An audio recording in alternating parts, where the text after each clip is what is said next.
भलतेव भलतेव तेनी देवे, भलतेनी भक्त व्हावे, बैसला तेथे रानिवे अकर्मो हा.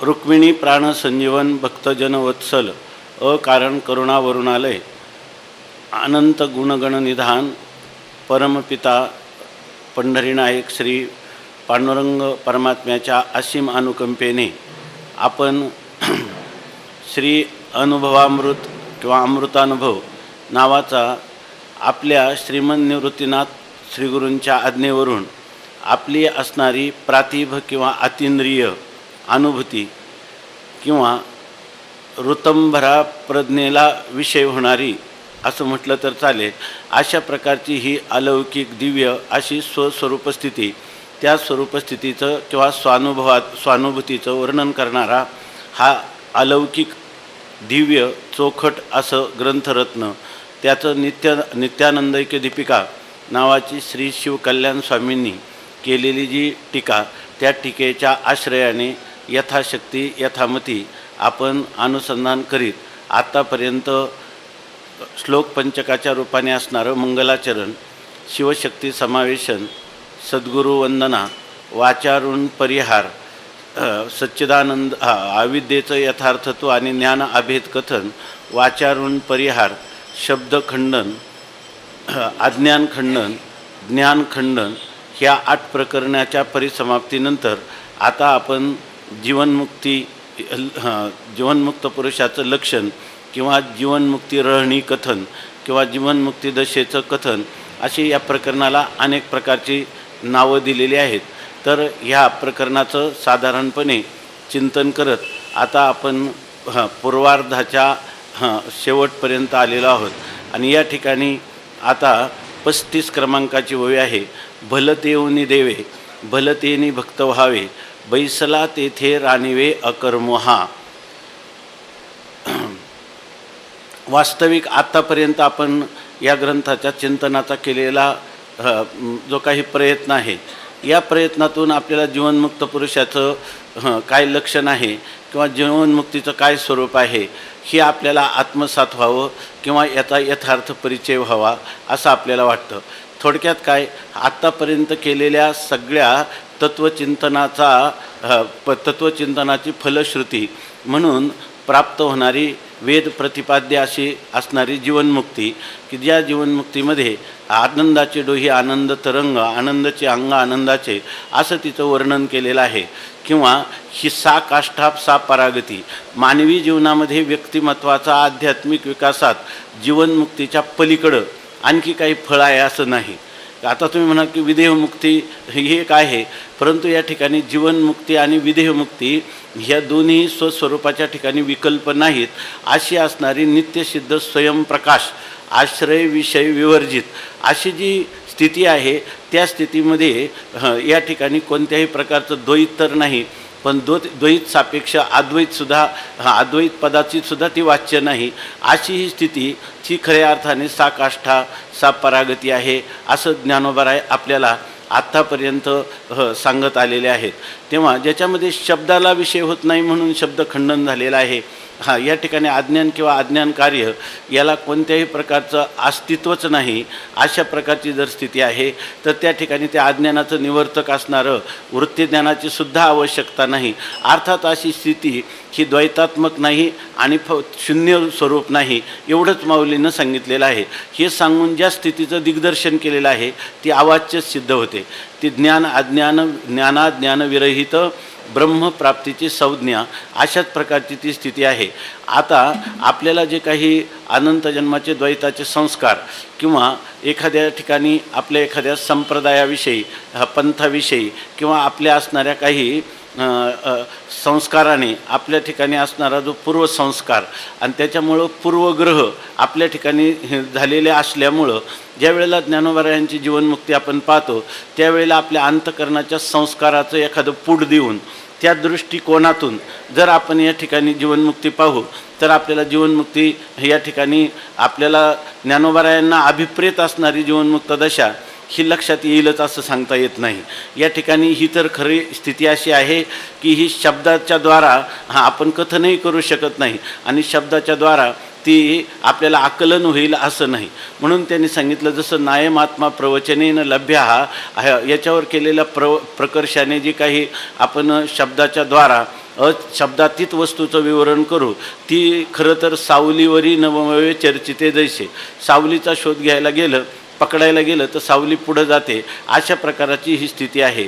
परंतु एवढा असूनही माऊलींचं मायेच्या ममतेने ओतप्रोत असणारा अंतःकरण हे शास्त्रापेक्षाही अधिक आपल्याला ह्या जीवनमुक्ती अवस्थेचं नुसता परिचय व्हावा असं नाही, ती आपली स्वभावसिद्ध सहज आपली अवस्था आहे आणि तिचाच आपल्याला प्रत्यय यावा अशा प्रकारचं माऊलींनी या ठिकाणी कथन केलेलं आहे। परंतु अनंत जन्माच्या शास्त्र सुसंस्कृत असणाऱ्या अंतःकरणाला देखील ही जीवनमुक्ती भावत नाही। याचं कारणच असं आहे, उपनिषदच सांगतं की नायमात्मा प्रवचनेन लभ्या नायमात्मा बलहीनेन लभ्या। ज्याच्या ठिकाणी मनोबल कमी असेल बुद्धिबल कमी असेल त्यालाही प्राप्त होत नाही, त्याहीपेक्षा ज्याचं आत्मबल कमी आहे त्या पुरुषाला ही जीवनमुक्ती प्राप्त होऊ शकत नाही। ज्या जीवनमुक्ती आत्मबल कमी आहे याचा अर्थ चांगदेव महाराजांचं आत्मबल कमी आहे। तुम्ही म्हणाल कसं काय, त्यांनी तर उलट प्रत्येक आत्म्याचा तोम पदार्थाचं शोधन केलेलं आहे। परंतु स्वबुद्धीनं अयम आत्मा ब्रह्म ह्या महावाक्यापासून आत्मानुभूती असतानाही हा आत्माच ब्रह्म आहे ही अनुभूती ज्ञानोबारायांना 65 भव्यांच्या द्वारा करून द्यावी लागली। त्याप्रमाणे नायम आत्मा बलहीनेन लभ्या। मग कोणाला प्राप्त होतो, यम वै एष वृणते तेन लभ्या। जो त्याचं वरण करतो अंगीकार करतो त्याला आपण परवा चिंतन केलं, अंगीकार ज्याचा केला नारायणे वंदे तेही निंदेत नाही नाही दुसरं प्रमाण हे तुका म्हणे कृपा करील नारायण तरीच हे ज्ञान ब्रह्म होय। ज्ञान हे आपलं स्वरूप असताना आपण स्वरूपभूत ज्ञान असताना जर परमात्म्याची कृपा झाली तरच हे ब्रह्मज्ञान होय नाही। ज्ञान हेच ब्रह्म आहे, ब्रह्माहून ज्ञान वेगळं नाही आणि ब्रह्माचं ज्ञान नसून ज्ञान स्वरूप ब्रह्म ते आत्मत्वाने संशय विपर्यय रहित असं आपल्याला ज्ञात होतं। ही जी गोष्ट आहे याचाच अर्थ केवळ ईश्वर कृपेनं हे होतं म्हणत असताना तुकाराम महाराज ही उपलक्षणेनं सांगतात आणि उपलक्षणेनं शास्त्रकृपा गुरुकृपा ईश्वर कृपा आणि अंतःकरण कृपा ह्या सगळ्या कृपा जेव्हा एकीभूत होतील तेव्हाच आपल्या जीवनामध्ये अनंत जन्माची जी काही पुण्याई आहे ती सगळी पुण्याई आपल्याला फल देण्याला सन्मुख होते।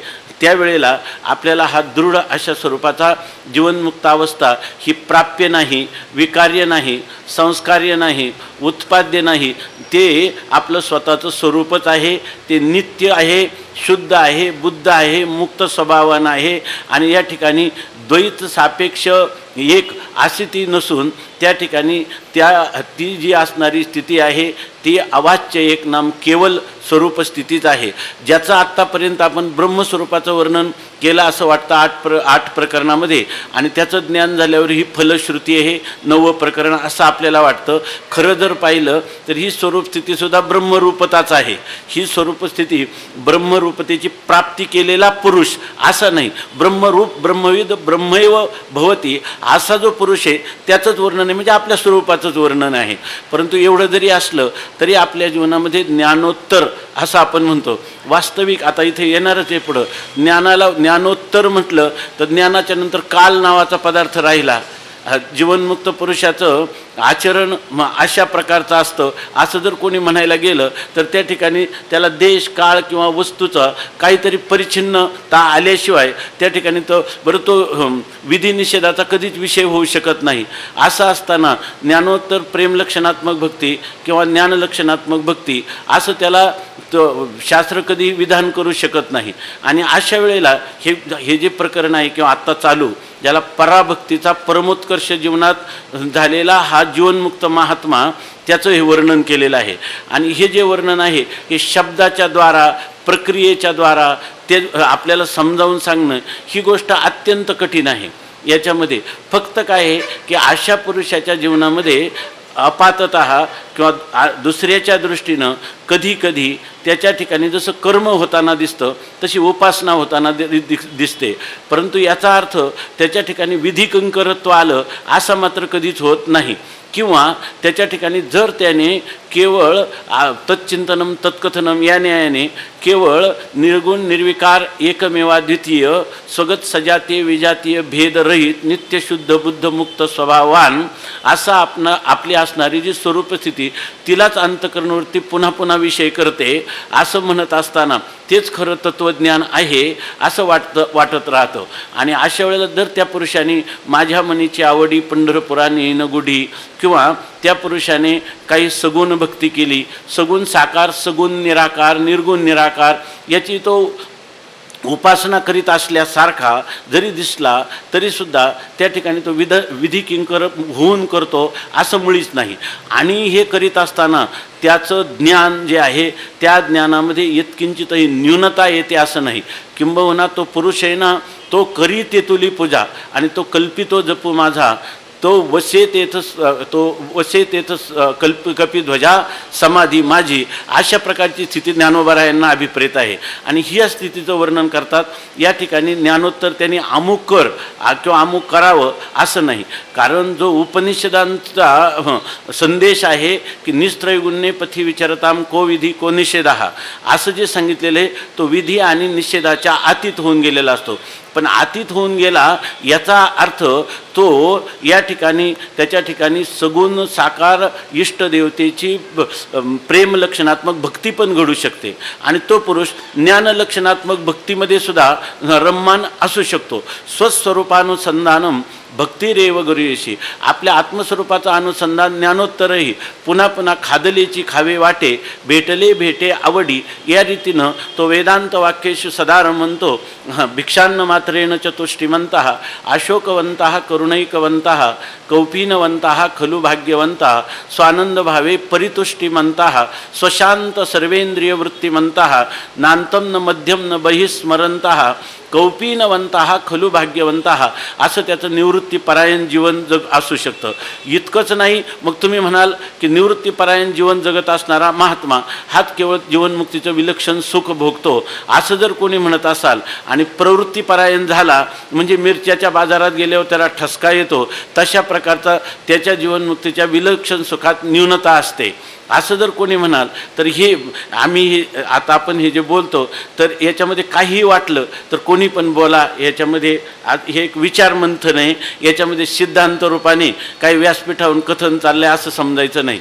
पण ज्ञानोबारायांचा जो झोक आहे, धोरण आहे, याच्यामध्ये आपण जेव्हा एखादा ज्ञानवान पुरुष अगदी व्यवहारामध्ये तो शास्त्रीय व्यवहार, लौकिक व्यवहार किंवा वैदिक किंवा लौकिक व्यवहार किंवा अन्यथासुद्धा तयाचा आव्हासवा पाये तेची तीर्थयात्रा होत जाय अशा प्रकारे ज्या अर्थी ज्ञानोबाराय सांगतात, ज्या अर्थी त्याचा स्वेच्छाची झाला विधी आणि स्वेच्छाची झाला विधी, स्वैरची झाला समाधी आणि दशे ए मोक्षरिद्धी बैसो घापे अशा प्रकारचं तोंड भरून आत्मविश्वासाने अनुभूतीचं शब्दात्मक स्वरूपात ज्ञानोबाराय वर्णन करतात.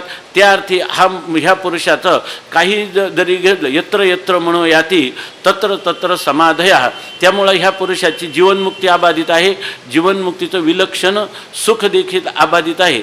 त्याच्यानंतर त्याने बऱ्याच लोकांनी ज्ञानोबारायांच्या वाङ्मयामध्ये किंवा नंतर त्यांनी सगुण भक्तीच करावी हीच अशा प्रकारचं म्हणता येत नाही किंवा त्यांनी पुन्हा आपल्या निर्गुण निर्विकार चिंतनातच असावं, त्यांनी प्रवृत्तीपरायण नसावं, निवृत्तीपरायण असावं. कारण या ठिकाणी झाली स्थिती काय, आपण चिंतन करीतच आहोत. प्रवृत्ती निवृत्तीचे आटोनिया भाग उतरिले चांग रसायन.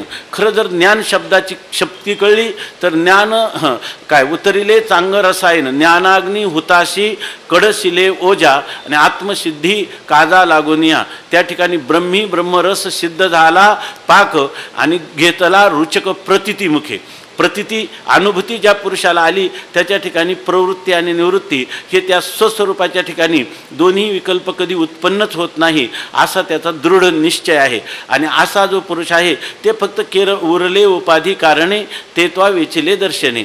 कधी कधी तो पुरुष स्वेच्छाची झाला विधी असा असेल तर तो स्वेच्छेने कधी तो भक्ती करू शकतो, कधी त्या ठिकाणी कर्मात असताना दिसेल, कधी तो वेदांत चिंतनात प्रवृत्त असताना दिसेल. परंतु त्याचं काय यद्यत कर्म करोमी तत्तदखिलम शंभो तवा आराधनम. त्या पुरुषाचं सहज केलेली तो कल्पितो जप माझा, त्यांनी केलेली कल्पना सुद्धा त्याचा काय आहे जप आहे. आणि काय ती ओवी सगळी आणि तो करी ते तुली पूजा. आणि त्यांनी जी क्रिया केली ती आपल्या आत्मस्वरूपात राहून घडलेली क्रिया ही आत्मस्वरूपाच्या अतिरिक्त नसल्यामुळं ती त्या केलेली काय आहे पूजाच आहे असं त्याचं वर्णन केलेलं आहे. आत्मा तोम गिरिजामती सहचराः प्राणाः शरीरम ग्रहम पूजा ते विविधोपभोग रचना निद्रा किंवा विषयोपभोग रचना असा सुद्धा पाठ आहे.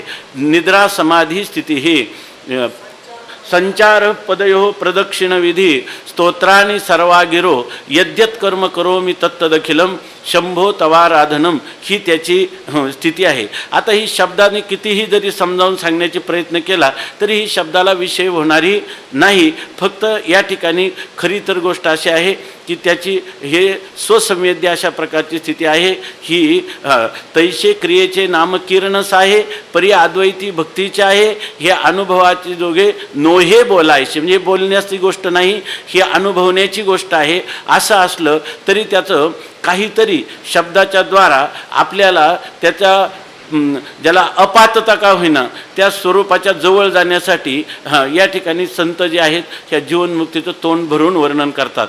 आणि त्यासाठी ह्या जीवनमुक्तीचं हे जे प्रकरण आहे हे प्रकरण आपण फारच सामंजस्याने समन्वयाने जर समजून घेतलं तर नाही तर इथं असूनही आपला जर आग्रह राहिला तर हे ज्ञानाचं फल होणार नाही. कारण या ठिकाणी सांगितलं सुरेश्वराचार्य सांगतात बुद्धेर फलम अनाग्रहा. जर मनुष्याला ज्ञान झालं असेल तर पहिलं लक्षण आहे त्याचा आग्रह सुटेल. आणि इथं राहूनही जर आपण आग्रह करू तर या ठिकाणी आग्रह धरला तर हे ज्ञानाचं फलाला आपण मुकलो असा याचा अर्थ आहे. मग हे प्रकरण ओघात का आलं? याच्यासाठी आलं की जीवनमुक्त पुरुषाच्या जीवनाचा निर्धारण करत असताना मुक्ता ते निर्धारिता आपल्याला काय पाहिजे खरं लाभे आपुलीच मुक्तता जैशी दीपे दिशे पाहता वस्तू आपुली. तेव्हा जीवनमुक्त पुरुषाचं वर्णन करणाऱ्या ह्या ओव्याने आपल्याला आपली स्वात्मानुभूती जी आहे ती त्या ठिकाणी चोखाळून पाहायची किंवा तिचा आपल्याला एक प्रकारचा परामर्श घ्यायचा किंवा ती जी अनुभूती आहे ती अनुभूती स्वतः परता व्युत्थान रहित अशी व्हावी, संशय विपर्यय रहित व्हावी, ती स्वतःसिद्ध स्वयंप्रकाश नित्य अशा प्रकारची आहे. याविषयी आपल्या मनात पुन्हा कोणताही संशय येऊ नये आणि आपल्याही अंतःकरण शीतल व्हावं.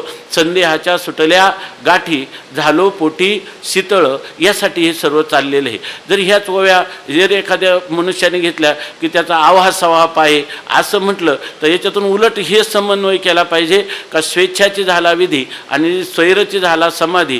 स्वैराचाराकडं त्याची प्रवृत्ती होऊ नये आणि व्यतिरेकाने त्या ठिकाणी जे काय सच्चिदानंद घन तत्व आहे त्या घनानंद भूत असणाऱ्या तत्वापासून त्याने दूर जाऊ नये. शास्त्राज्ञेचं जे आहे ते अनुसरण त्याच्याकडून सहज होत राहावं.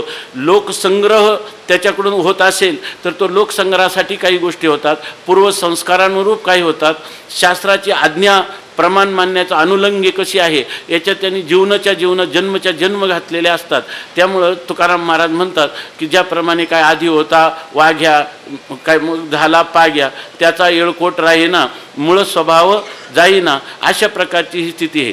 तुकाराम महाराज म्हणतात आधी होता संत संग तुका झाला पांडुरंग त्याचे भजन राहीना मूळ स्वभाव जाईना. अशा प्रकारचे ज्ञानवान पुरुषाचं देखील ती ओळख आहे.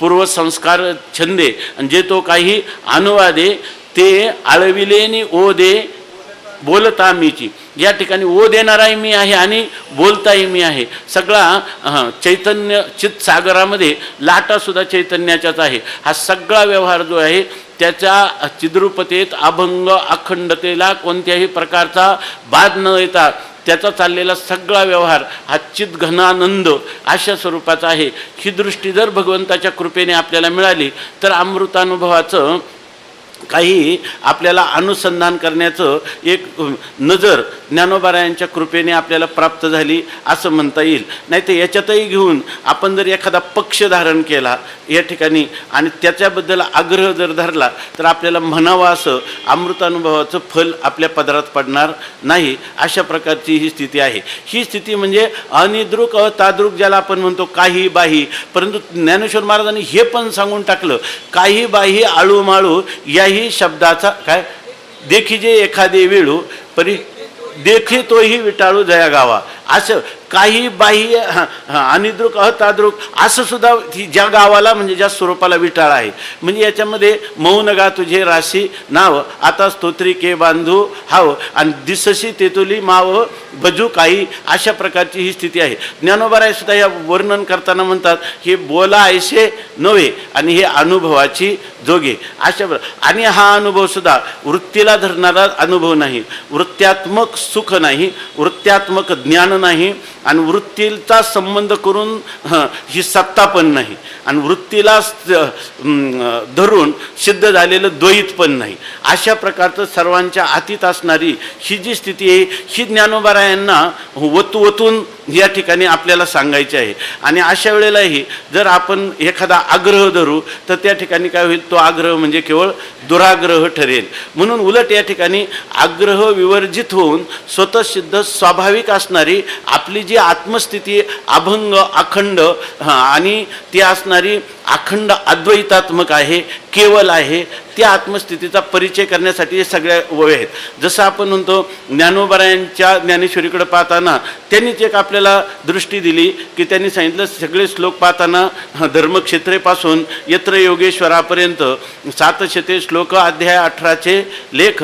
देव बोलिले एक दुजे नाही. देव एकच बोललेले, दुजे नाही म्हणजे द्वैत नाही, म्हणजे केवळ अद्वैत आहे. ह्या दृष्टीनं तुम्ही ज्ञानेश्वरीकडे पहा. स्वामी महाराज सांगायचे देव बोलिले एक म्हणजे अद्वैत बोलले, दुजे नाही म्हणजे द्वैत नाही. तसं इथं 700 ओव्या आहेत याच्यामध्ये 800 ओव्या. तर ह्या सगळ्या 800 ओव्यामध्ये ज्ञानेश्वर महाराज बोलिले एक जे दुजे नाही म्हणजे केवळ अद्वैत या ठिकाणी प्रतिपादनाचा विषय आहे. हे मुख्य आहे. हे सोडून ज्ञानपूर्व आणि ज्ञानोत्तर असा याचा कोणताही प्रकार नाही. हे जर आता ह्या ठिकाणी असणाऱ्या ह्या ओव्या पाहिल्या तर आपल्याला जर बारकाईनं त्या ओव्यांचा फक्त अन्वय अर्थानुरूप आणि त्या शब्दाची थोडीशी शक्ती आपल्याला अगदी शब्दकोशापर्यंत प्रमाणे जरी कळली तरी आपल्याला ही गोष्ट लक्षात येते. त्याच्यामध्ये या ठिकाणी कल्पित अशा प्रकारचं द्वैत आहे. कल्पित द्वैत जे आहे ते वास्तव अद्वैताचा काही लाभही करत नाही आणि काही हानी करत नाही, अशा प्रकारची स्थिती आहे. आणि केवळ अद्वैत जे आहे ते अद्वैत जे आहे ते द्वैत सापेक्ष अद्वैत नाही, ते निरपेक्ष अद्वैत आहे. आणि निरपेक्ष अद्वैत याचा अर्थ हा पुरुष जो आहे तो ह्या अद्वैतात्मबोधाला स्वतः विषय करत नाही तर तो अन्याला विषय होईल कसा, अन्याला विषय करील कसा, अशा प्रकारची स्थिती आहे. आणि ही स्थिती बोलण्यातून सांगायची आहे. मग याच्यातून तुम्हाला जे कळून घ्यायचे तर ही स्थिती कळून घ्यायची. याच्या ठिकाणी तुम्हाला ह्याचा निवाडा करायचा आणि निर्धारण करायचं. असं जीवनमुक्त पुरुषाचं निर्धारण करायचं म्हणजे आपल्या आत्मस्वरूपासाठी. कशासाठी? आपुलीचं वस्तू, आपली वस्तू आपल्याला मिळावी एवढ्यासाठी ज्ञानोबा आहे या ठिकाणी प्रवृत्त झालेले. त्या ठिकाणी जे स्वरूपभूत ज्ञान बरोबर ना, ते स्वरूपभूत ज्ञान कोणालाच विषय होत नाही, स्वतःला नाही, अन्याला नाही, अन्याला विषय करीत नाही. ते असणारं ज्ञान, ते आनंदाचं भोक्तृत्व त्यांना सांगायचे का? ज्ञातृत्व जर सांगायचं नाही तर भोक्तृत्व सांगायचं का? आणि भोक्तृत्व नाही तर त्याला कर्तृत्व सांगायचं का? आणि झालं तर ज्ञानोबारायांनी ज्ञानेश्वरीत ही भूमिका सांगितली. काय वरकलचे केला मळा आणि वरकलची झाला अंकसळा आणि देव रिगाला देवळाची कामा.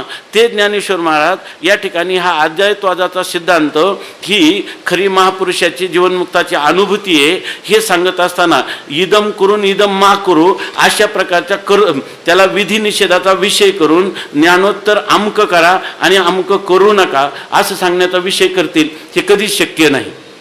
म्हणून या ठिकाणी ही जी स्थिती आहे ही स्थिती ज्ञानोबारायांनी आपल्याला काय होतं, कायमची सवय लागलेली कुठली तरी प्रक्रिया घ्यायची आणि त्या प्रक्रियेत ते जर बसलं किंवा कुठला तरी शब्दकोश घ्यायचा, अन्वय अर्थ करायचा आणि मग त्याचं आपल्याला वाटतं काहीतरी गंभीर चिंतन करावं. केवळ आपल्या बुद्धी कसाला लावून मगच त्याच्यात प्रवेश होईल, नाही तर होणार नाही असं वाङ्मय ज्ञानोबारायांनी लिहिलं नाही.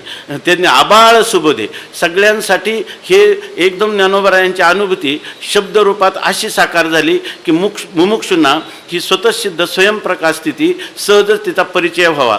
शब्द जे आहे ना ते शब्द अशाच प्रकारचे योजलेले आहेत की फार कष्ट न करता आहाच बोलाची वालिप फेडीजे ब्रह्माची याची अंगाघडीजे मग सुख काय सुखेची सुरवाडी जे सुखाची माझी अशा प्रकारची स्थिती आहे. आणि म्हणून या ओव्यांकडं पाहत असताना ज्ञानोबाराय जसं म्हणतात तसं आपला सरळ अर्थ घेतला आणि हे कोण आहे संत हृदय सम्राट ज्ञानेश्वर महाराज उवाच, दुसरं कोणी बोललेलं नाही. म्हणून या ओव्यांचा जो अर्थ आहे तो करताना ज्ञानोबाराय काय म्हणतात हे जर आपण बारकाईनं पाहिलं आणि हे टीकाकार नित्यानंद दीपिकाकार जे आहेत ते त्या ज्ञानोबारायांच्या ज्ञान परंपरेचे पाईक आहेत आणि त्यांनी सुद्धा गुरुआज्ञेवरूनच त्यांचे वडीलच त्यांचे सद्गुरू आहेत.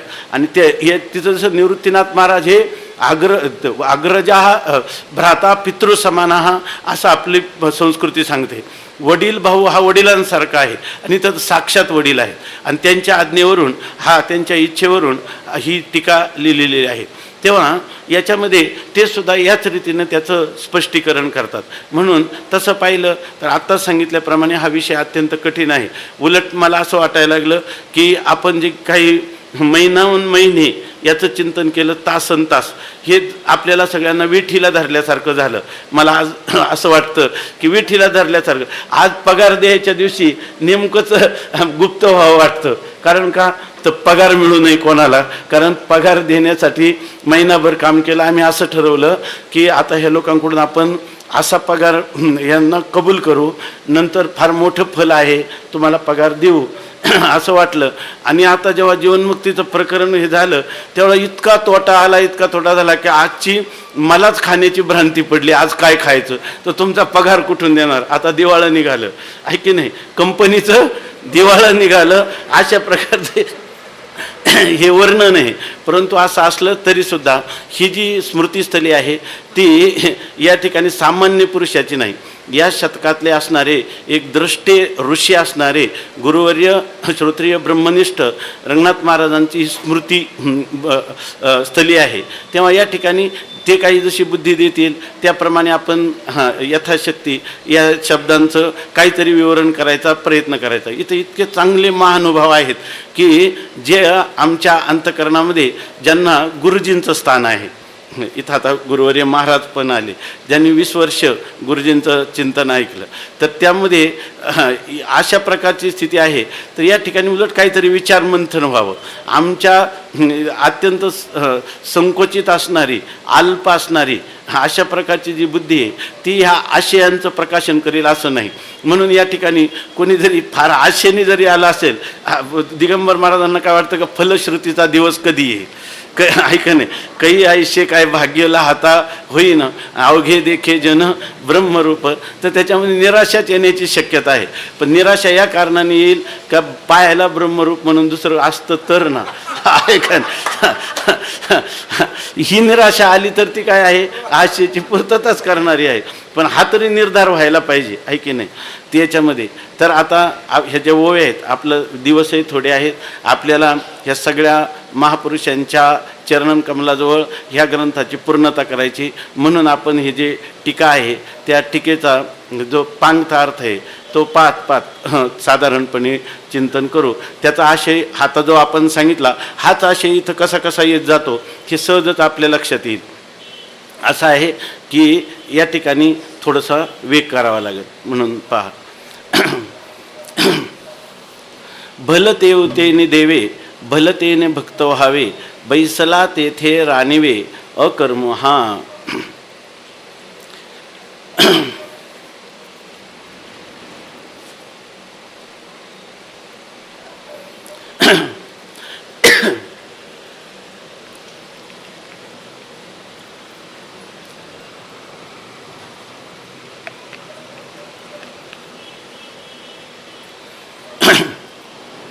भलतेवतेने देवे,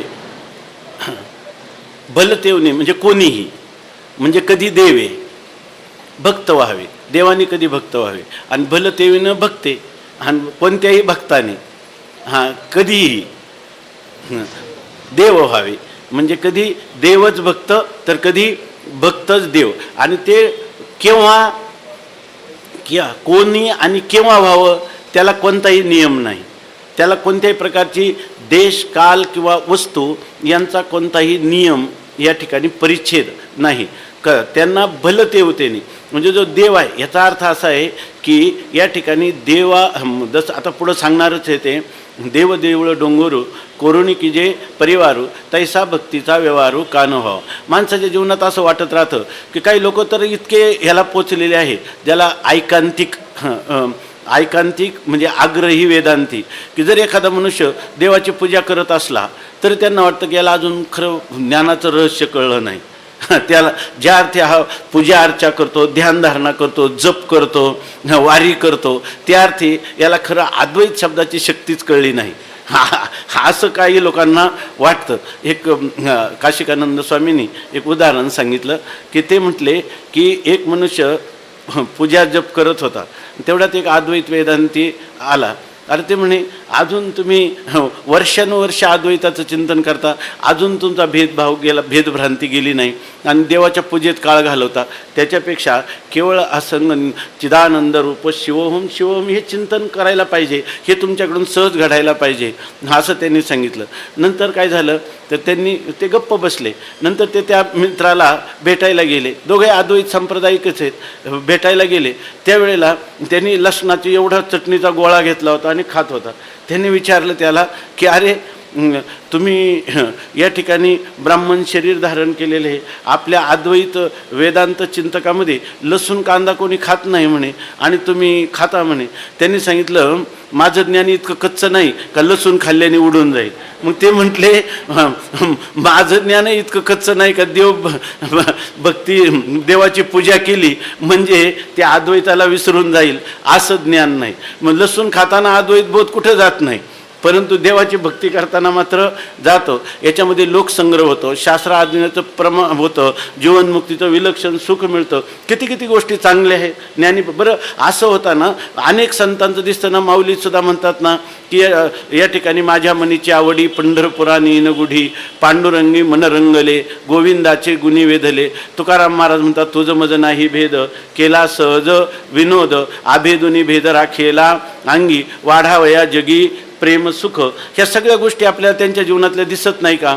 त्यांची जीवनचरित्र याला प्रमाण आहेत, याला साक्षी आहेत. असं असून ह्या अद्वैत वेदांताला श्रेष्ठ ठरवण्यासाठी अशा गोष्टीवर टीका टिप्पणी करणं हे ज्ञानोबरायांना अभिप्रेत नाही. या ठिकाणी म्हणून म्हणतात असा व्यवहार त्याच्या ठिकाणी घडू शकतो. अरे जर आम्ही आवासावा पाय म्हणतो तर त्याच्या ठिकाणी वैदिक विधीला अनुसरून केलं तर ते उलट सोन्याला सुगंध आहे, चंदनाला फळं आहेत, अशा प्रकारची स्थिती आहे. म्हणून या ठिकाणी ह्याही गोष्टीचं सामंजस्य ज्या लोकात, ज्या संप्रदायात, ज्या व्यवस्थेत आपण राहत असतो त्या व्यवस्थेमध्ये ह्या गोष्टी अनेक लोकोपकारक आहेत. संप्रदाय परंपरा अविच्छिन्नपणे चालवण्यासाठी त्या उपयुक्त आहेत आणि त्या गोष्टीवर टीका करायची अद्वैताच्या नावाखाली हेही काही चांगलं नाही. परंतु मनुष्याचं अंतकरण ज्याला गांभीर्य म्हणतो चिंतनाचं ते कमी असल्यामुळं ह्या गोष्टीवर टीका टिप्पणी होतात. म्हणून या ठिकाणी मात्र हा बोध बरं करत असला म्हणजे लगेच सत्यत्व बुद्धीचा होते असं नाही. यासाठी मधुसूदन सरस्वतींसारख्या महापुरुषांनी ज्ञानोबारायांनी हे जे काही केलं की या जे काही ह्या ग्रंथकृती निर्माण केल्या किंवा त्यांचे जीवनचरित्रात स्वतः जो सदाचाराचं किंवा सद्विचाराचं सद्भावनेचं परिपालन करून संपूर्ण जगताला एक पायवाट करून ठेवलेली आहे, तर त्याला अनुसरणं किंवा त्याला मान्यता देणं हे चांगलं आहे. म्हणून या ठिकाणी त्याचा बोध कधीच खंडित होत नाही हे सांगण्यासाठी म्हणतात. त्याच्यामध्ये द्वैत कधी होत नाही. त्याला असं वाटत नाही की अगोदर जसा म्हणत होता काय नको ब्रह्मज्ञान आत्मस्थिती भाव मी भक्त तू देव ऐसे करी दावी रूप मज दावी रूप मज गोपिकार म्हणा ठेवू दे चरणावरी माथा. आपले लगेच लोक म्हणायला लागतात नको ब्रह्मज्ञान आत्मस्थिती भाव अशा प्रकारचं म्हणायला लागतात. इथं मात्र अशी गोष्ट नाही का ब्रह्मज्ञान नको म्हटल्याने जात असतं. असं जर असेल तर ते ब्रह्मज्ञानच नसेल आणि तेच ब्रह्मज्ञान मला नको असं म्हणत असतील. कोणतं की जे ब्रह्मज्ञान आदृढ आहे, जे परोक्ष परोक्ष ब्रह्मज्ञान आहे किंवा शब्दात्मक ब्रह्मज्ञान आहे ते मला नको, किंवा मुक्ती नको म्हणजे चांगदेवाला तोमपदार्थ शोधनानंतर प्रत्येक आत्म्याचा साक्षात्कार झाला पण ब्रह्माचं परोक्ष राहिलं आणि आत्म्याच्या परिच्छिन्नत्वाची भ्रांती गेली नाही, ती मुक्ती मला नको, असा त्या शब्दांचा अर्थ घ्यावा. या ठिकाणी लगेच सिद्धांत रूपाने ते करायचं असा त्याचा अर्थ करू नये. म्हणून या ठिकाणी याचा अर्थ असा आहे की ही जी मुक्ती आहे ही मुक्ती ज्ञानोबरायांनी तर उलट इतक्या याने चालेल, आयशी मुक्ती असे सहज स्वतःसिद्ध असणारी मुक्ती आहे. ते तुझं काय आयशी मुक्ती असे सहज ते आता परिसवू तुझ जे तू ज्ञानांबुज द्विरे फुकी. जर तू खरा ह्या ज्ञानरूपी भ्रमर असेल, खरं ज्ञान मला प्राप्त व्हावं तर तुझ्यासाठी मुक्तीचं स्वरूप ज्या ज्ञानोबरायांनी ज्ञानेश्वरीमध्ये कथन केलेलं आहे तर ते तर अमृतानुभवते हे तो आम्ही खास स्वारी आ गई, हे तर केवळ प्रकरण ग्रंथ रूपाने त्या ज्ञानकथन या ठिकाणी आहे. आणि ते ज्ञानकथन असं तसं नाही, वृत्त्यात्मक ज्ञानाला अज्ञान निवृत्तीसाठी जागृत करणारं ज्ञान नाही, वृत्ती ज्ञानाचं अज्ञानासहित वृत्ती ज्ञानाचं खंडन करून राहणारी जीवनमुक्ती ती ह्या ग्रंथाचा विषय आहे आणि त्या प्रकाराने या ठिकाणी सांगत आहेत. म्हणून म्हणतात की भलतेवतेने देवे भलतेन भक्त व्हावे. म्हणजे पहिल्यांदा भक्तीचा व्यवहार याच्यामध्ये होऊ शकतो. या ठिकाणी भक्तीचा व्यवहारू का न व्हावा, का होणार नाही, याचा अर्थ ज्ञानोत्तर जीवनात प्रेमलक्षणात्मक भक्ती होऊ शकते असं सांगतात. परंतु या ठिकाणी म्हणत असताना अशा प्रकारची भक्ती केलीच पाहिजे, आज लगेच भक्ती भाग्य सीमा साधीन पुरुषार्थ असं म्हणताना तुकाराम महाराजांचे पुढचं दिसत नाही. ब्रह्मीचा जो अर्थ निज ठेवा हे कळत नाही. प्रत्येक आत्म्याला ब्रह्मरूपाने जाणणं ही जी भक्तीची पराकाष्ठा आहे ती भक्ती मी संपादन करीन ही गोष्ट आपल्या लक्षात येत नाही. आणि कितीतरी लोक ह्या अद्वैत सिद्धांताला न जाणता म्हणत असतात की घोटवीनं लाळ ब्रह्मज्ञानी आहाती आणि मुक्त आत्मस्थिती सांडवीनं पुढं काय ब्रह्मीभूत काया होतसे कीर्तनी भाग्य तरी ऋणी देव ऐसा. अशा प्रकारचे जे अभंग आहेत हे अभंग अद्वैताच्या पेक्षा श्रेष्ठ आहेत अशा प्रकारचं सांगतात. आणि भक्ती जी आहे तर ती पंचम पुरुषार्थ आहे. माऊलीचं प्रमाण देतात चौपुरुषार्था श्री भक्ती जैशी. चौपुरुषार्था श्री भक्ती जैशी म्हणजे मोक्षाच्याही मस्तकावर पाव ठेवणारी द्वैतात्मक भक्ती असा त्याचा अभिप्रेत अर्थ कधीही करता येणं शक्य नाही. त्यासाठी ज्या लोकांना वरवर आहे किंवा आपल्या हे जेव्हा अमृतानुभवाचं चिंतन आपण करतो तेव्हा रामकृष्ण परमहंसांनी एक दृष्टांत सांगितलं आहे, त्याप्रमाणे हे चिंतन झालं तर आपल्या काही पदरात पडेल. रामकृष्ण परमहंसांनी लिहिलं की एक स्त्री आपल्या मैत्रिणीला भेटायला गेली आणि तिनं भेटायला गेली, ती मैत्रीण काही कामात होती तेव्हा ती शिंपी काम करत होती. तिथे एक रंगीत दोऱ्याची गुंडी होती, तिला ती आवडली, तिनं ती आपल्या काखेत ठेवली. तिनं ते पाहिलं की या मैत्रिणीनं ठेवलं पण तिला दुखवायचं कसं म्हणून तिनं काय केलं, आपली गुंडी कशी परत मिळवायची तर तिनं सांगितलं की हे सखे तू आल्यानंतर मला खूप आनंद झाला, तेव्हा आपण दोघी मोठ्या आनंदाने आता या ठिकाणी नर्तन करू, नृत्य करू. ती नृत्य करायला लागल्या दोघी तेव्हा तिनं एक हात दोन्ही हात वर केले तर ही एकच हात वर करायला लागली, कारण काखेमध्ये तिनं आपली गुंडी जशीच्या तशी ठेवायची होती. ती म्हणे नाचण्याला कधी आनंद येत नाही, नाचण्याला आनंद दोन्ही भुजावर केल्यावर येतो. आता तुम्ही सांगा जेव्हा दोन्ही भुजावर करील तेव्हा तिच्या काखेतली गुंडी पडल्याशिवाय राहणार नाही. तसं या ठिकाणी आपण अद्वैत वेदांताचं जेव्हा चिंतन करतो तेव्हा आपले सगळे पूर्वग्रह बाजूला सोडून सत्याचं अन्वेषण करण्यासाठी आपण जर प्रवृत्त झालो असेल तरच ज्ञानोबारायांच्यावर पहिल्यांदा श्रद्धा आहे, नंतर श्रद्धेची सुद्धा गरज नाही. ती श्रद्धा जेव्हा अनुभवामध्ये पर्यवसित होतील तेव्हा त्या ठिकाणी श्रद्धेची सुद्धा गरज नाही. अशा प्रकारची स्थिती त्या अमृतानुभव ग्रंथामध्ये सांगितली. आणि त्याच्यामध्ये हे जे काही प्रचलित अशा प्रकारचं ज्ञानोत्तर जीवनामध्ये जीवनमुक्त पुरुषाच्या ठिकाणी भक्तीचं प्रेम लक्षणात्मक भक्तीचं आचरण किंवा व्यवहार या ठिकाणी दिसून येतो. पण ह्या व्यवहारामध्ये कधीही देवभक्त अशा प्रकारचं द्वैत दिसत नाही. हे सगळं तुकाराम महाराजांनी याचं अनुभूती हीच अनुभूती आहे. आपल्या अभंगांमध्ये सुद्धा ह्याचंच निवेदन केलेलं आहे. ती सगळी आत्मनिवेदन भक्ती आहे. मी ते तू ते मी आणि कुकुड हे लाडसी अशा प्रकारचं सांगतात तुकाराम महाराज. कासयाने पूजा करू केशे राजा हाची संदेह माझा फेडी आता. काय उदके नाहनू तरी स्वरूपते तुझे आप तेथे काय माझे वेचे देवा. वाहू दक्षिणा तरी धातू नारायण ब्रह्मतेची ब्रह्मतेचे अन्न तुझे काही, ब्रह्मतेचे अन्न तुझे काही, तुझे काही. वाहू अशा हा शेवटी तर तुकाराम महाराज म्हणतात, तुका म्हणे मज अवघे तुझे नाम, मज अवघे तुझे नाम आणि धूपदीप धूप दीप रामकृष्ण हरी. तुकाराम महाराजांची ही जी भक्ती आहे, ह्या भक्तीमध्ये देव आणि भक्त दुजा नाही विचार, आणि सगळी सामुग्री धूप दीप रामकृष्ण हरी. या ठिकाणी आपल्याला व्यावहारिक स्तरावर नाम किंवा रूप याचा आश्रय घेऊनच आपण करत असतो. नामरूपाचा आश्रय जर झाला तर धूप दीप ही सामुग्री सहित सगळं तुझंच स्वरूप आहे, कारण नाम आणि नामी यांच्यामध्ये अभेद आहे. अशा प्रकारचं जर आपण पाहिलं तर तुकाराम महाराजांनी हा अमृतानुभव आपल्या अनुभूतीच्या कसोटीला आपण जीवनात कसा अनुभवला, हेच ते अभंग अद्वैत फरक जे तुकाराम महाराजांचे अभंग आहेत ते सगळे हेच सांगतात. म्हणून या ठिकाणी त्याला कधी वाटत नाही की देव वेगळा आणि मी वेगळा. इथं भलं ते होऊन ते देवे, कोणीही दोघापैकी एकाने देव व्हायचं आणि एकाने भक्त व्हायचं. हा देव झाला की तो भक्त होतो, कधी कधी तो भक्त झाला की हा देव होतो. आता देवभक्ताची सर्जन कसाया विकू लागे मांस आणि माया सावत्याचं खुरप लागे. आता असं जेव्हा होतं तेव्हा सावता महाराजांना भक्त म्हणायचं का देवाचा देव त्यांचा भक्त म्हणायचं, आहे की नाही. मागे पुढे उभा राहे सांभाळीचं आलिया आघात निवाराया, हे करतंय कोण, हे करताना देव आहे. मग तो देव भक्त आहे का भक्त देव आहे, कोणताही कोणी होतं. ज्या वेळेला हा त्याला उत्कृष्ट ठरवून आपल्याकडं अपकृष्टता घेतो तेव्हा हा भक्त. आता सजन कसाया विकू लागे माणसं, कोण अपकृष्ट झाला आणि केव्हा झाला, त्याला काळाचं बंधन नाही, देशाचं बंधन नाही. आणि खरं कोणाला ही स्थिती येते, संतांना जी जीवनामध्ये झाली ही त्यांची अद्वैतात्म स्थितीला पराकाष्ठेला पोचणं, ह्याचमुळं खरा देव त्यांचा ऋणी झाला. तुका म्हणे देवा ऋणी करुणी घेऊ सेवा, ही जी स्थिती आहे ही खऱ्या अर्थाने पाहिली तर ज्याला आपण म्हणतो सत्वापत्ती प्राप्त झाल्यानंतर पुढचं जे जीवन आहे ज्ञानीपुरुषाचं, ज्याला असंशक्ती पदार्थाभाविनी तुर्यगा, ते यश ज्ञानमयम तपहा, हे खरं ज्ञानस्वरूप तप आहे. आणि त्यावेळेला अशा प्रकारचा हा भक्त म्हणजे देवाचा खरा आत्मा आहे. आणि त्यामुळं भगवान त्याची सेवा करत राहतो. अशा प्रकारची स्थिती आहे.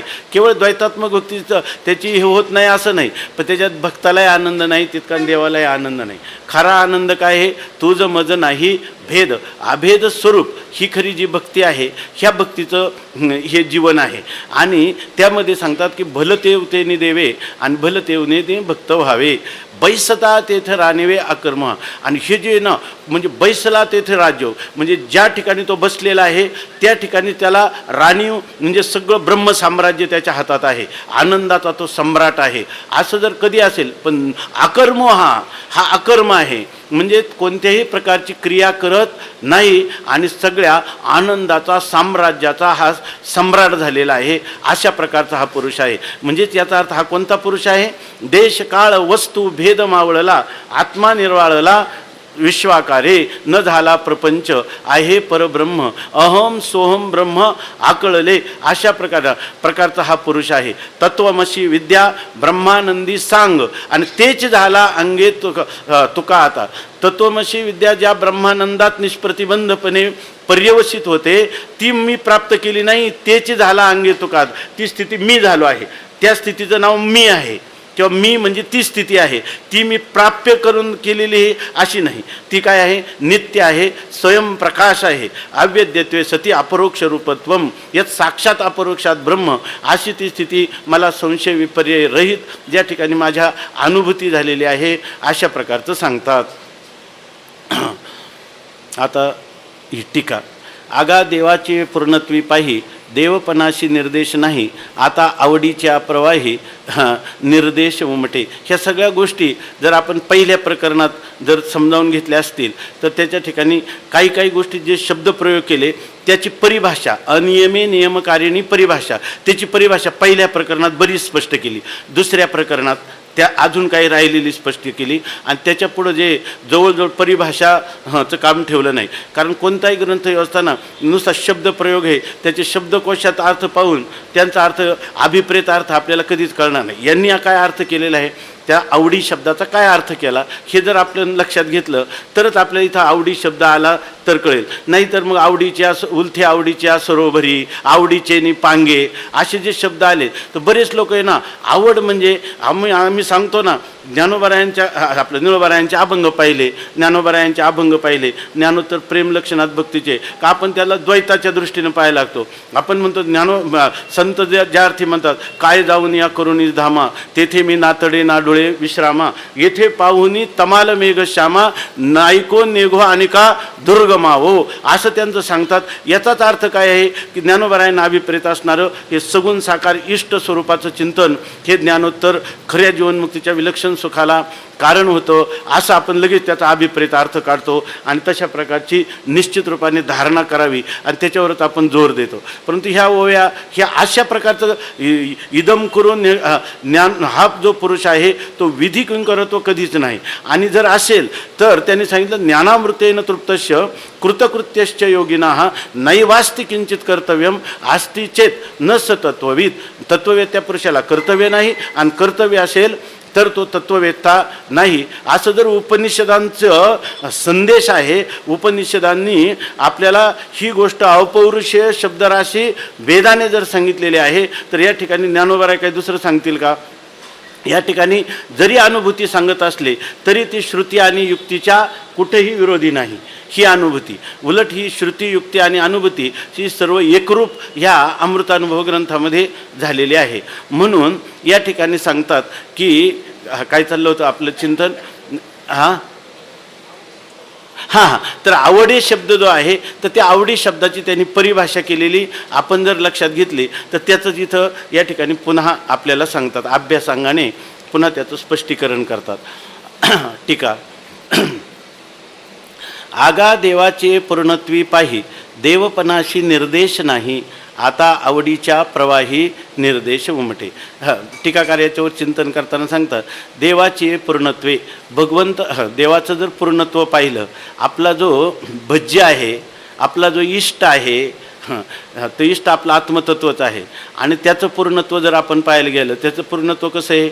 त्याचं पूर्णत्व सृष्टीच्या उत्पत्तीपूर्वी, सृष्टीच्या स्थितिकालात आणि सृष्टीच्या लयानंतर त्रिकाला बाधित असं आहे त्याचं पूर्णत्व. ओम पूर्णमदः पूर्णमिदं पूर्णात् पूर्णमुदच्यते पूर्णस्य पूर्णमादाय पूर्णमेवावशिष्यते, अशा प्रकारचं त्याचं वर्णन केलेलं आहे. आणि इतकंच नाही, हा शांती मंत्र आहे आणि त्या शांती मंत्रामध्ये शेवटी शांती 3 वेळा म्हटलेलं आहे. म्हणजे आध्यात्मिक, आदिभौतिक आणि आदिदैविक त्रिविध तापाच्या शांतीचं, त्रिविध तापाची झाली बोळवणं, अशा प्रकारचं जे स्वरूप आहे ते स्वरूप असं आहे असं सांगितलं. जगद उत्पत्ती स्थिती लयाचा त्याच्यावर कोणताही परिणाम होत नाही. त्यांनी ते यत्र यद आद्यस्था तत् तद्गुणेन दोषेन वा अनुमात्रमपि न संबध्यते, हे जर अध्यास भाषामध्ये सांगितलं त्याप्रमाणे याची स्थिती आहे, असं त्याचं पूर्ण स्वरूप आहे. म्हणून म्हणतात, देवाचे पूर्णत्वी पाही, देवपणाशी निर्देश नाही. त्या दिव आपण म्हणतो ना, दिव धातूचा आपण 18व्या अध्यायामध्ये चिंतन केलं होतं. जय जय देव निर्मळ, निजजनाखिल मंगळ, नित्य निरस्थाखिल जन्मजरा जलद जाळ प्रभंजन, अशा प्रकारच्या 10 ओव्या आहेत. आणि दिव क्रीडायाम हा जो धातू आहे, ह्या धातूचे 10 अर्थ केलेत पाणिनी आपल्या धातुकोशामध्ये.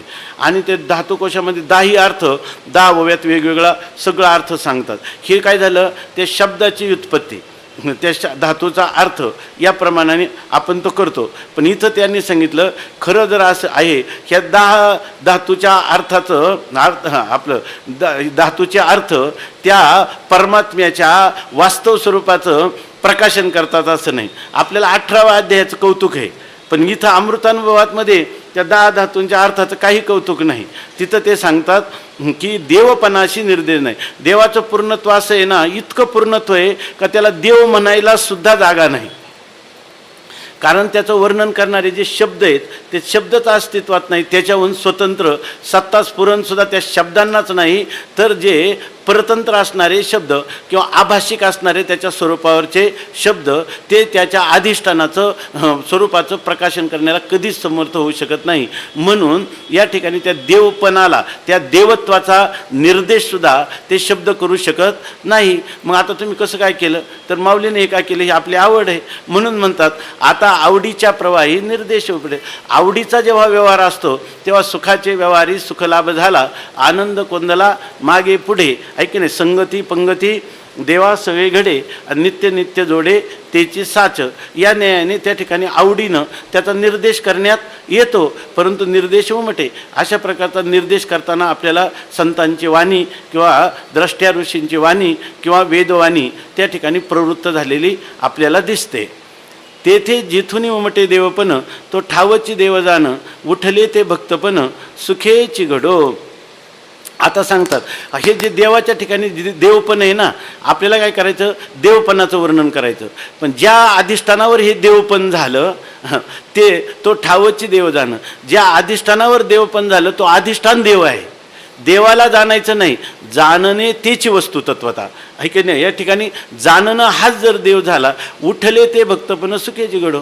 आता जाणणं जर देव झाला तर त्या ठिकाणी जे भक्तपण आहे ते सुखेची घडो. भक्त तरी कोण आहे, भक्तसुद्धा कोण आहे, आवडीनं असणारा आपलं स्वस्वरूप हेच भक्त आहे. मग ते आनंदाने हो खुशाल त्या ठिकाणी. भक्त्यर्थम कल्पितम द्वैतम अद्वैतादपि सुंदरम, ते अद्वैतापेक्षाही सुंदर आहे आणि ती त्याची काय आहे, आवड आहे असं आपण म्हणू शकतो. अथवा देवपणे जे स्फुरण, ते स्फुरणची घडो देवपण, आणि स्फुरता ठावो जाणं भक्तपणे मांडो. याच्या ठिकाणी काय खूप खूप आपल्याला वेदांताच्या प्रक्रियेने चिंतन करता येईल की ज्या वेळेला देव अधिष्ठान होतो तेव्हा भक्त काय आहे, आद्यस्थ आहे.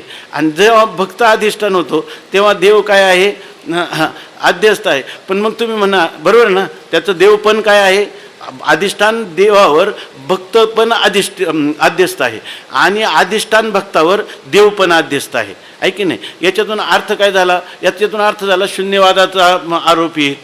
एकदा देव आद्यस्थ आणि एकदा भक्त आद्यस्थ, दोन्ही आद्यस्थ झाले तर शून्यवादाची आपत्ती येईल का नाही. मग त्याच्यासाठी पुन्हा वेदांताला प्रक्रिया घ्यायची का त्या ठिकाणी याचा अर्थ हे दोन्ही एकमेकावर आद्यस्थ आहे असा नसून ह्या दोघांचा असणारा संबंध आद्यस्थ आहे. आहे की नाही. आणि तो संबंध आद्यस्थ संबंध कोणता आहे, आद्याशिक तादात्म्य संबंध.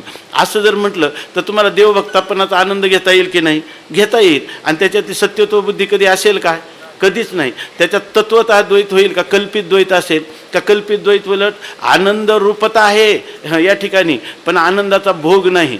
कल्पित द्वैतात आनंदाचा भोग आहे आणि आनंद रूपता अबाधित आहे. मग तुमचं काय गेलं याच्यामध्ये, काय गेलं का उलट चांगलं झालं, व का चांगलं झालं. काय सांगितलं माऊलींनी दुसऱ्या, अहो ऐक्याचे मुद्दल न ढळे आणि साजिरेपणाचा लाभ तरी मिळे, तरी स्वतरंगाची मुकळे तुरंबोका पाणी. अशा प्रकारची ही स्थिती आहे. म्हणून म्हणतात, दुसऱ्या पद्धतीने सांगतात, आगा देवपणे जे स्फुरण, ते स्फुरणची घडो देवपण. आता या ठिकाणी देवत्व देवत्व असं जे स्फुरण आहे बरोबर ना, ते स्फुरणची घडो देवपण. ते मूलभूत जे स्फुरण आहे म्हणजे जे न्यप्ती मात्रता, दृंगमात्र द्रष्टृता किंवा ज्याला चिन्मात्रता, ते जे मूळ देवपणाचं जे स्फुरण आहे ते स्फुरणची घडो देव, तेच देवपण आहे. तेच खरं काय आहे, देवपण. ते स्फुरण मात्रत्वाला सोडलं तर देवपण तरी सिद्ध होईल का, नाही. म्हणून म्हणतात, आणि स्फुरता ठावो जाणं भक्तपणे मांडो. आणि ते स्फुरण घडणून बरोबर ना, त्या स्फुरणाचा जो विषय होतो बरोबर ना, त्याला काय म्हणायचं, भक्त. त्यावेळेला त्याचं नाव काय झालं, देवाच्या दृष्टीनं तो काय झाला, भक्त झाला. आणि म्हणून भल तेवते न देवे म्हणजे भक्तेची देव व्हावे आणि देवेची अंगीकारावे भक्तत्व स्वये. आता म्हणतात म्हणून भलतेने देव. इथे एक संन्यासी महात्मा आले होते, ते खूपच रंगलेले होते आणि ते म्हटले की ज्ञानोबारायांच्या समाधीच्या दर्शनाला जायचं. ते फारच अद्वैतामध्ये रंगलेले होते. म्हणून आम्ही म्हटलं की ठीक आहे संध्याकाळी जाऊ. मग आम्ही त्यांना घेऊन जाताना एक हार बरोबर घेतला आणि म्हटलं की समाधीला हार घालायचा. तिथं गेल्यानंतर त्यांनी काय केलं, जे काही हार आहे ना त्यांच्याजवळ दिलेला, तो हार आपल्या गळ्यात घातला आणि माऊलीचा एक काढला आणि तोही आपल्या गळ्यातच घातला त्यांनी. आता मोठे व्यक्ती होते, आम्ही म्हटलं हिमालयात गिरीकंदरामध्ये राहणारे, तर आम्ही काही म्हटलं नाही. पण नंतर असं वाटलं की त्यांना म्हटलं हार माऊलीला घालायला दिला होता, आता उद्या गेलो की आम्ही तुमच्या हातात हार देऊ, तो माऊलीच्या समाधीवर तुम्ही घाला. म्हटलं इथं अशी पद्धती, मला वाटलं यांना एखाद्या वेळेस पद्धती माहीत नसेल. ते म्हणे उद्या काय तिथे गेल्यावर जसं होईल तसं, कारण मी आणि माऊली जर भिन्न असतो तर व्यवहाराची चिंता राहिली असती. त्याच्यामुळं तिथं गेल्यावर जसं होईल तसं होईल. म्हणजे दृष्टीसृष्टीवादात आणि त्याच्यातून अजातवादात भूमिकेत रमलेले महापुरुष, त्यांच्या व्यवहाराची आपण काय संगती लावणार. तर ते सांगतात म्हणून भलतेने देवे म्हणजे भक्तेची देव व्हावे. त्या कोणीही त्या भलता देव म्हणजे कधी देव भक्त तर कधी भक्त देव. त्यामुळे कोणता देव आहे, दोन्ही देव आहे. आणि भक्त कोणता आहे, दोन्ही देव आहे. आणि दोन्हींच्या ठिकाणी पुन्हा काय आहे, देव भक्त पण तुका म्हणे नाही भिन्न. अशा प्रकारची ही स्थिती आहे. म्हणजे भक्तेची देव व्हावे आणि देवेची अंगीकारावे भक्तत्व सोय. आणि त्या देवानेच काय करावं, स्वतःहून त्या भक्ताचं आपलं देवाने स्वतः भक्तत्वाचा अंगीकार करावा. असो नसोनी देवभक्तपण काही एक प्रेमाजो जाणं म्हणून उमटले शे भजन देवभक्तत्वे. ते म्हणतात असो नसोनी देवभक्तपण. खरं देवभक्तपण असो का नसो, असोनी किंवा नसोनी दोन्ही जरी असलं तरी, असेलही आणि नसेलही तरीसुद्धा काही एक प्रेमा जाणं. काही एक प्रेमा म्हणजे कोणता माहिती आहे का, सातो अस्मिन परम प्रेमरूपा. तो प्रेमा म्हणजे कोणता, इयम आत्मा परानंदा. ही समीत जी काय आहे परानंद स्वरूप आहे, तो अनिर्वचनीय असणारा जो प्रेमा, तो म्हणून उमटलीशे भजन देवभक्तत्वे. त्या अनिर्वचनीय प्रीतीमुळं फक्त हे देवभक्तपण म्हणजे ज्याला काय म्हणतात माहिती आहे का, निर्हेतुकी भक्ती. म्हणजे आत्माराम पुरुषाकडून भागवतामध्ये लिहिलं, आत्मारामाश्च मनया निर्ग्रंथाप्युरुक्रमे कुर्वन्त्य हैतुकीम भक्तिम इत्थम भूत गुणो हरिही. भागवतामध्ये सांगितलेलं आहे की असा जो पुरुष आहे, आत्म्यामध्ये रमण करणारा आहे, मुनी मननशील आहे, निर्ग्रंथा ग्रंथीभेद झालेला आहे, असा पुरुषसुद्धा भगवंताची उपासना करतो. आणि त्याचं कारण काय आहे तर वेधले ओ मन तयाचे गुणी क्षणभर न विसंबे विठ्ठल रुक्मिणी. पण याला कारण अज्ञानाने असलेली आवड नाही, या ठिकाणी स्वरूपभूत आवडीनं तो हे या ठिकाणी करतो. अशा प्रकारची स्थिती आहे. इत्थंभूत गुणो हरिही म्हणजे निर्हेतुकी प्रेमाने भगवंताने त्याचं मन वेधलेलं आहे. अशा प्रकारची ही प्रेमा किंवा याला आवड असं म्हटलेलं आहे. येथे देवदेवाशी भजोनी स्वये भक्तत्व अंगीकारुनी चालवावी व्यवहारणी वेल्हावणी भजन मार्गाची. आता सांगतात इथं कसं घडतं, शिवकल्याण स्वामी सांगतात हे फार, कारण काय जीवनमुक्ती मानली म्हणजे ज्ञान परंपरा अविच्छिन्न चालते. यासाठी सर्व जे काही वैदिक संप्रदाय आहे त्यामध्ये जीवनमुक्ती मानलेली आहे. वैदिक संप्रदाय म्हणजे कोणते, केवळ अद्वैताला अनुसरणारे वैदिक संप्रदाय.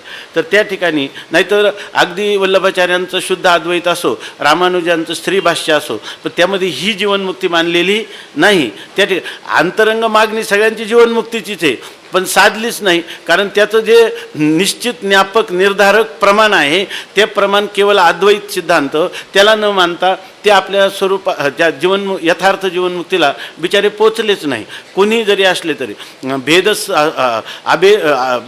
सहिष्णू अभेद जरी मानला तरी ही जीवनमुक्ती त्यांच्या अनुभवाला कधी येणार नाही. अशा प्रकारची स्थिती आहे. इथं काय सांगतात बघा, येथे देवदेवाशी भजोनी, इथं देवच देवाला भजतो, स्वये भक्तित्व अंगीकरोनी. आणि स्वतःच काय होतो, भक्तच. म्हणजे त्याला कधी असं वाटत नाही की मी भक्ताचं भजन करतो, आणि भक्ताला कधी वाटत नाही की मी देवाचं भजन करतो. खरं माझं भजन मीच करीत आहे की नाही, माझं भजन मीच करीत आहे अशी स्थिती आहे. स्वये भक्तत्व अंगीकारुनी चालवावी वेल्हावणी भजन मार्गाची. व्यष्टीदृष्टीनं परमात्माचं काय आहे, त्याच्या ठिकाणी नित्य ज्ञानच आहे.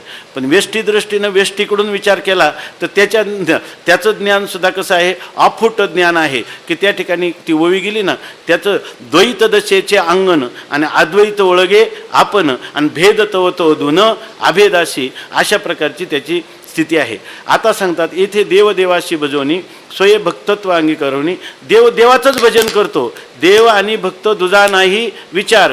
आणि स्वतः भक्त कोण होतो, देवच होतो. आणि हे कशासाठी होतो, चालवावी वेल्हावणी भजन मार्गाची.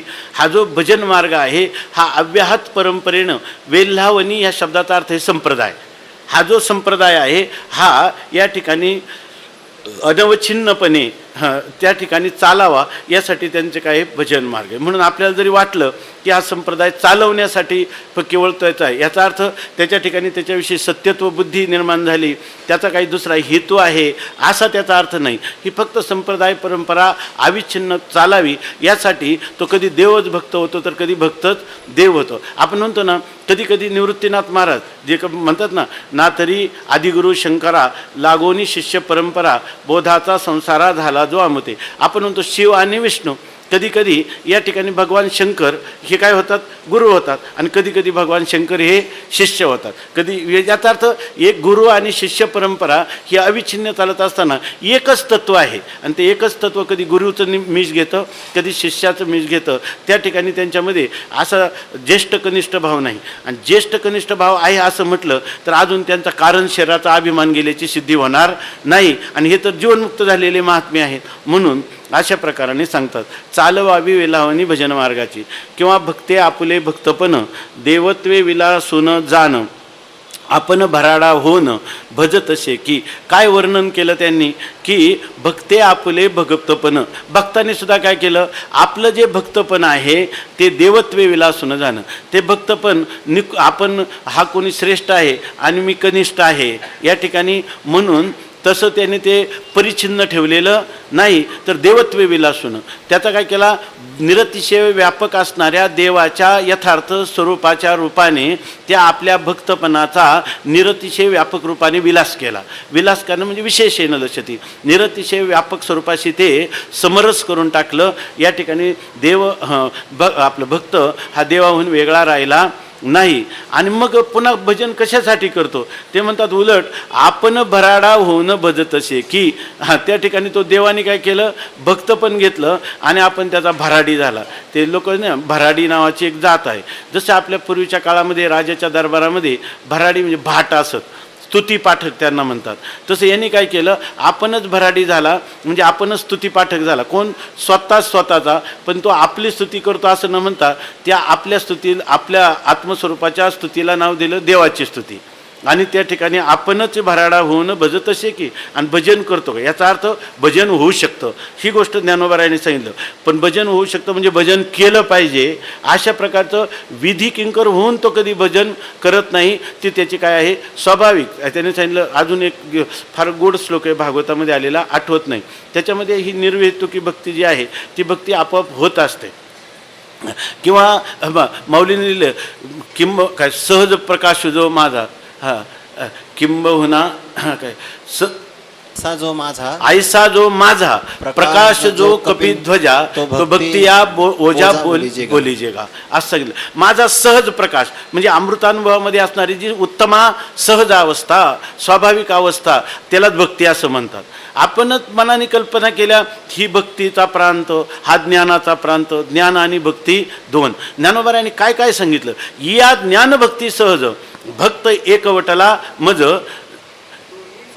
तो मीच हे केवळ कपे तुझा श्रुतही आहे. तो मीच केवळ, तो मीची हे केवळ तुझं श्रुतही आहे. तुला आतापर्यंत सांगतच आलेलं आहे की त्या देव आणि भक्तामध्ये दोन द्वैत असं कधीही निर्माण झालेलं नाही. अशा प्रकारची स्थिती इथं ज्ञान भक्ती म्हणजे या ठिकाणी परंपरा साधन, साक्षात साधन, साध्य साधन भाव असा सुद्धा नाही. खरी जी भक्ती आहे ती सहज अवस्था जी आहे त्याला आम्ही भक्ती असं म्हणतो, त्यालाच आम्ही ज्ञान होतो. आणि त्यानं तो भक्त माझ्याशी एकरूप झाला, त्याला म्हणतात ज्ञानभक्ती. या ठिकाणी ज्ञान आणि भक्ती हा द्वंद्व समास नाही, तो कोणता समास आहे, कर्मधारय समास आहे. अशा रीतीने ही गोष्ट सांगितलेली आहे. येरवी तिजी ना चौथी, येरवी तिजी ना चौथी, पहिली ना सरती, माझी सहज स्थिती भक्ती नाव. माझ्या सहज अवस्थेला भक्ती म्हणतात.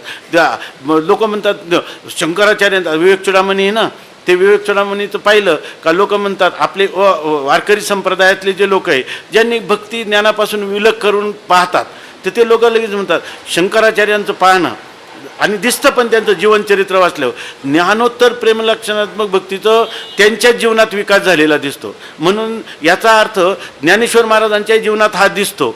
याचा अर्थ प्रत्येकाने ही ज्ञानोत्तर प्रेमलक्षणात्मक भक्ती केलीच पाहिजे असा विधी आहे, असं सरळ दिसतं असं लोक म्हणतात. आपलं काय चिंतन चाललं होतं, हां, त्यासाठी त्यांनी सांगितलं की भक्ती ज्ञानेश्वर महाराज म्हणतात, शंकराचार्य म्हणतात, काय म्हणतात, मोक्ष कारण सामग्र्याम भक्तिरेव गरीयशी.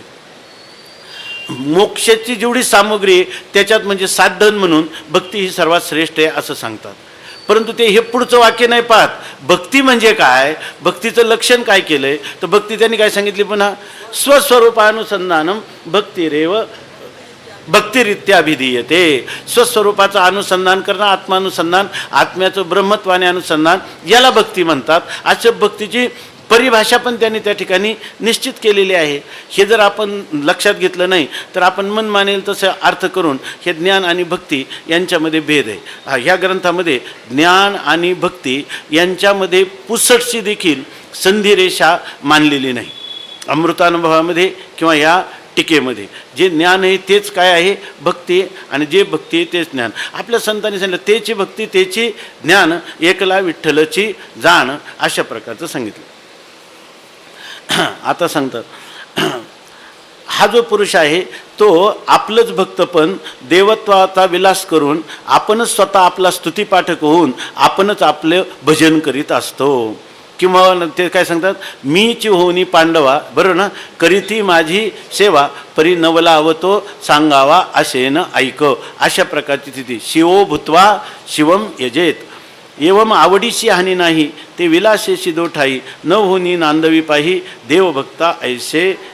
ते म्हणतात एवम, अशा प्रकारे आवडीची हानी नाही म्हणजे प्रेमलक्षणात्मक भक्ती तर होत आहे, आणि विलासेशी दोठाई न होनी, आणि त्या ठिकाणी ह्या आवडीच्या भक्तीचा विस्तार होत असताना ती द्वैत तर कोणत्याही प्रकारचं तिथं निर्माण होत नाही. आणि नांदवी पाही देवभक्तपणा ऐसे, आणि देवभक्तपणाचा नांदणूक किंवा व्यवहार तर त्या ठिकाणी होत असतो.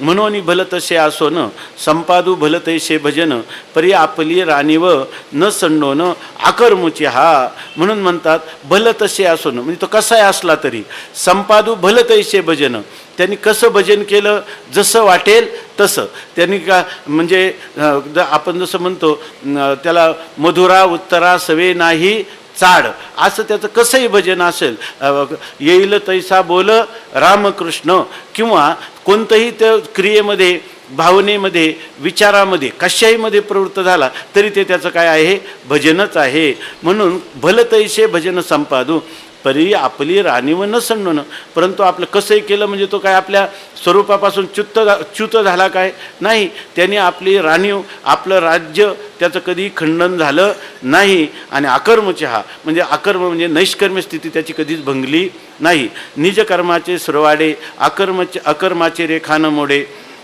स्वसाम्राज्ये पवडे स्वात्मशयेशी. ते म्हणतात निजकर्माचा सुरवाड, म्हणजे सुरवाड शब्दाचे आपण पाहिलं, सुरवाड शब्दाचे 3 अर्थ आहे. एक सुभिक्ष, एक स्वाधीनपणा, आणि एक पाडे किंवा बरोबरीनं तुलना.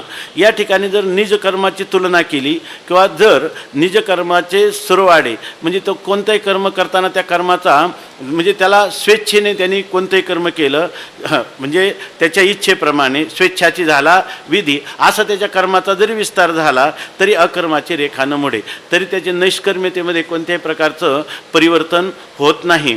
स्वसाम्राज्य, आणि आपल्या स्वसाम्राज्य म्हणजे त्याचा आत्मसाम्राज्यावर इतका अधिकार झाला की तो स्वात्मशयेशी पवडे, तो आपल्या आत्मरूपी शय्येवर पौडलेला असतो. तुका म्हणे मग नये वृत्तीवरी आणि सुखाचे शेजारी पौडईन, अशी त्याची अवस्था आहे.